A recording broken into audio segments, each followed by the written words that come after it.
बिस्मिल्लाहिर्रहमानिर्रहीम।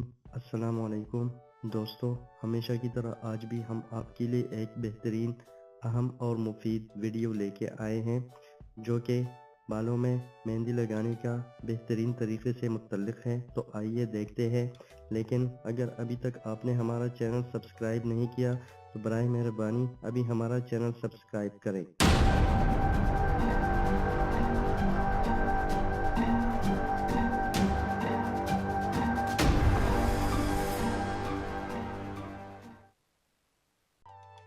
बालों में मेहंदी लगाने का बेहतरीन तरीका ये है कि आप कुली मेहंदी का इस्तेमाल करें, क्योंकि पैकेट वाली मेहंदियों में केमिकल होता है।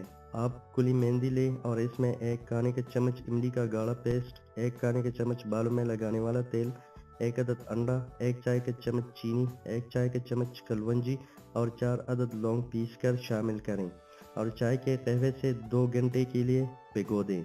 फिर 2 घंटे बाद बालों में लगाएं और फिर 2 ही घंटे बाद सर धो लें।